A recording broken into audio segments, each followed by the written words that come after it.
Samantala, ano-ano ang karapatan ng mga manggagawang sumama sa isang strike? Yan ay papaliwanag ngayon sa atin ni Attorney JJ Atienza sa Bisig ng Batas.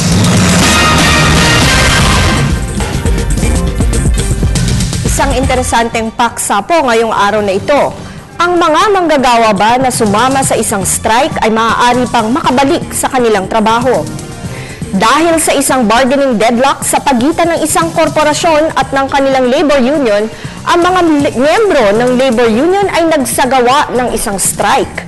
Habang nasa strike, may ibang mga empleyado na nagsagawa ng mga iligal na aktibidades gaya ng pananakit sa ibang mga empleyadong nais lamang pumasok sa trabaho. Nagtagal ang strike sa korporasyon na ito dahil sa hindi pumapayag ang kumpanya sa hinihiling ng mga miyembro ng unyon. Nang lumaon, ilan sa mga miyembro ng unyon ang nagpahayag ng intensyon ay bumalik na sa trabaho.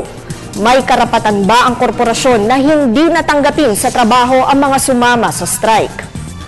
Hindi po maaaring tanggihan ng korporasyon na makabalik sa trabaho ang mga empleyadong sumama lamang sa strike.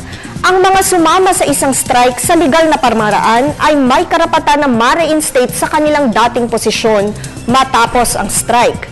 Pero tandaan din po natin na sa ating labor code, ang sino mang sumama sa strike at gumawa ng iligal na gawain o karahasan at alam nilang ang kanilang ginagawa ay iligal, sila ay considered na terminated na po sa kanilang trabaho. Naway nakatulong po kami sa inyo sa hapong ito. Mag-email lamang po ng inyong katanungan sa ptv4newscenter@gmail.com. Ako po si Attorney JJ Atienza, ang inyong bisig ng batas.